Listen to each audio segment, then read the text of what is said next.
The Golden State Warriors may be in trouble. With the recent altercation between Draymond Green and Jordan Poole, tensions have never been higher within the organization.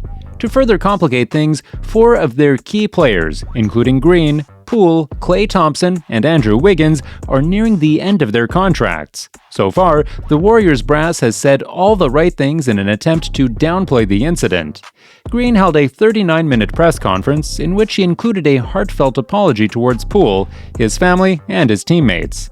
Additionally, head coach Steve Kerr and last year's Finals MVP Stephen Curry have already given public statements about it. But it looks like the drama won't be ending anytime soon.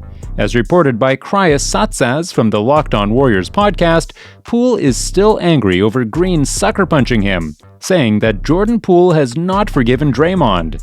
He added, "They haven't spoken. He's not happy. I don't know how you could be. It's a horrible look. The image of it is awful, and it's borderline emasculating." It would be an understatement to say that the team is currently in a precarious position. With the aforementioned contract situations of arguably 4 of their most important players outside of Curry, this year seemed like their last best chance at a title with their core still intact. The good news is that there is a way out of this mess. The bad news, however, is that they probably won't like the answer. Trade Draymond Green. Before diving into why Golden State should consider trading Green, please leave a like and subscribe to our channel if you enjoy NBA analysis such as this one. With that out of the way, let's get started. The Poole-Green situation is extremely complicated, made even more so by the fact that Poole's value to the team has been on the rise ever since Poole broke out last season. Now, he is up for a significant contract extension, and the Warriors don't have a lot of time to make a decision, or else they let him go into restricted free agency in the offseason. With situations like these, there are always pros and cons. If possible, Golden State can just hope for the best and wish that Green and Poole can still mend their relationship. Like I said earlier, this may very well be their last chance at winning a title with their experienced championship core. Is it still possible? Well, this is the NBA. Stranger things have happened. Plus, with the start of the season less than a week away, the reigning champs can just as easily put their eyes on the prize and start their title defense in full swing. However, the consensus right now is that their relationship has no chance of surviving. If you've seen the video, then you'll see how Green sucker-punched Poole after a heated argument. Understandably, Poole is upset, and if the report from Saatsaz is to be believed, then there is no way that Green and Poole can ever be on good terms again. Which means the Warriors need to choose between Green and Poole. For all his shortcomings, it would be ridiculous to simply dismiss Green's value to the Dubs. He is this team's defensive identity, and without him, they probably wouldn't have won all those championships starting from 2015. But retaining Poole just makes more sense to the Warriors, especially when looking at the roster with their nice blend of young players and veterans. If they lock up Poole now, they wouldn't have to worry about who will carry the torch from Steph Curry and co. if they start declining or decide to call it a career. Simply put, arguably the most logical step the Dubs can take given the complications with the team dynamics is to trade Draymond. If the Warriors choose to go down this route, they can try to kill 2 birds with 1 stone by getting someone who can compensate for the defensive void that trading Green would bring. How can they do that? Let's check out 3 potential trades the Warriors can look into for the former Defensive Player of the Year. First off is a trade with their division rival, the Los Angeles Lakers. The most popular iteration of this deal came via Bill Simmons of The Ringer, who pitched it in detail to ESPN's Zach Lowe on his Low Post podcast. The trade would send Draymond and Buddy Hield to the Lakers, 6'11" defensive center power forward Miles Turner to the Warriors, and Russell Westbrook to the Indiana Pacers. This 3-way transaction accomplishes a lot of things and can be looked at as a win-all deal for everyone involved. Firstly, the Dubs would probably get one of the better replacements for Green and Turner. Turner is younger, bigger, and can shoot from beyond the arc better than Green.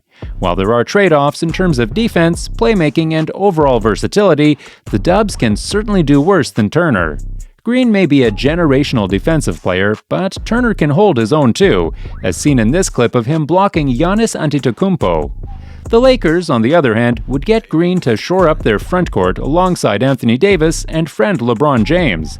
He will also help establish a defensive identity to a Lakers squad sorely needing it, as evident by their underwhelming finish last season. They also get Green's playmaking ability, which would do wonders in the Lakers' offense. Hield isn't a bad get for the Lakers, too, and he can provide shooting for a team bereft of it since they won the 2020 NBA title. For the Pacers, trading away a productive player will help their efforts to nab generational prospects Victor Wembanyama or Scoot Henderson in the 2023 NBA draft.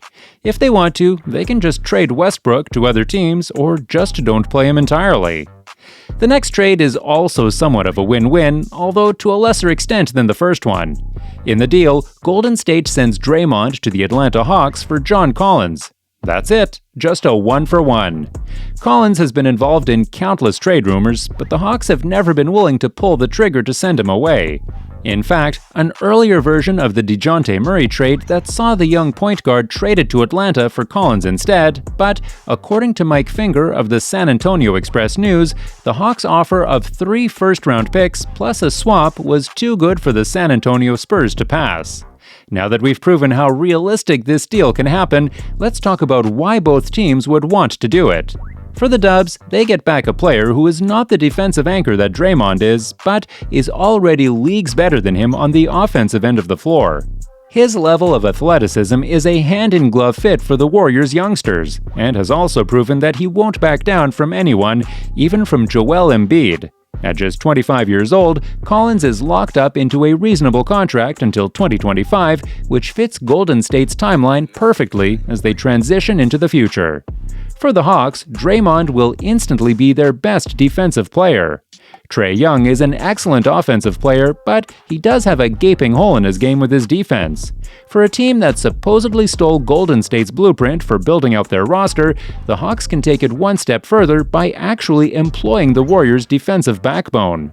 Lastly, let's look at the dark horse deal. For this, the Warriors would send Green to the Dallas Mavericks in exchange for a package with Tim Hardaway Jr. and Dwight Powell. Out of the 3 presented here today, this seems the least possible to happen. This helps the Mavericks because they lack any real trade assets outside of Luka Doncic and maybe Christian Wood and Spencer Dinwiddie. This deal would be one of those rare opportunities for Dallas that they can upgrade their ceiling without sacrificing any draft capital. Draymond can also unlock Doncic. Imagine if Luka had someone like Green to set screens for him and give him the space Curry gets to deal damage from afar. The possibilities are endless. There is also mutual respect between Green and Doncic, as seen here when Draymond helps Luka up after he trips while running back on defense. For Golden State, they acquire 2 players who may not have the same impact that Green has, but are solid locker room presences and would be able to stabilize their chemistry in preparation for their title defense. There is no certainty that the Warriors will give Green up. However, with their current situation, they need to do their due diligence and ask around to see what Green's value is. Thanks for watching.